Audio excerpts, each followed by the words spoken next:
D V Sadananda Gowda ಅವರದ್ದು ಎನ್ನಲಾದಂತಹ audio ವಿವಾದ ಪ್ರಕರಣಕ್ಕೆ ಸಂಬಂಧಪಟ್ಟಂತೆ ಬೆಂಗಳೂರಿನಲ್ಲಿ ಶಾಸಕ ಅಶ್ವಥ್ ನಾರಾಯಣ್ ಹೇಳಿಕೆ ಕೊಟ್ಟಿದ್ದಾರೆ. ಡಿವಿಎಸ್ ಅವರು ಆ ಆಡಿಯೋ ನನ್ನದಲ್ಲ ಅಂತ ಹೇಳಿದ್ದಾರೆ.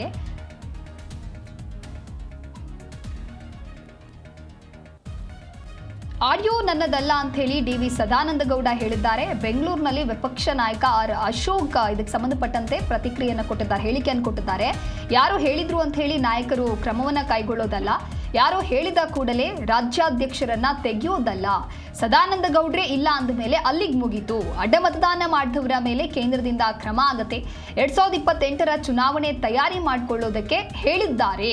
ಈ ರೀತಿಯಾಗಿ ಆರ್ ಅಶೋಕ್ ಹೇಳಿಕೆ ಕೊಟ್ಟಿದ್ದಾರೆ. ಡಿವಿ ಸದಾನಂದಗೌಡ ಅವರದ್ದು ಎನ್ನಲಾದಂತಹ ಆಡಿಯೋ ಈಗೇನು ಬಹಳಷ್ಟು ಸದ್ದು ಮಾಡ್ತಾ ಇದೆ. ಈ ವಿಚಾರಕ್ಕೆ ಸಂಬಂಧಪಟ್ಟಂತೆ ಆರ್ ಅಶೋಕ್ ಅವರು ಈ ರೀತಿಯಾದಂತಹ ಹೇಳಿಕೆಯನ್ನ ಕೊಟ್ಟಿದ್ದಾರೆ. ಯಾರೋ ಹೇಳಿದ ಕೂಡಲೇ ಯಾರೋ ಈ ರೀತಿಯಾಗಿ ವಿಚಾರವನ್ನ ಪ್ರಸ್ತಾಪ ಮಾಡಿದ್ರೆ ಆಗದು ಅನ್ನೋದಾಗಿ ತಿಳಿಸಿದ್ದಾರೆ.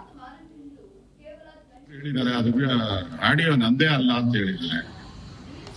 ಮತ್ತೆ ಯಾರೋ ಹೇಳೋದ್ರಿಂದ ಏನು ನಮ್ಮ ರಾಷ್ಟ್ರೀಯ ನಾಯಕತ್ವ ತೀರ್ಮಾನ ಏನಾಗಲ್ಲ.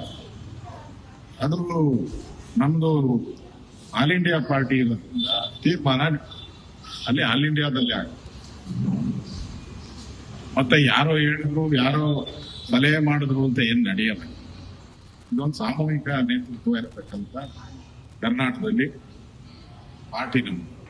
ಆದ್ರಿಂದ ಯಾರು ಹೇಳಿದ ತಕ್ಷಣ ಅಧ್ಯಕ್ಷರು ತೆಗಿಯಲ್ಲ, ಯಾರು ಮಾಡುವಂತ ತಕ್ಷಣ ಅಧ್ಯಕ್ಷರನ್ನೇನು ಮಾಡಲ್ಲ. ಅದು ಕೇಂದ್ರದ ನಾಯಕತ್ವಕ್ಕೆ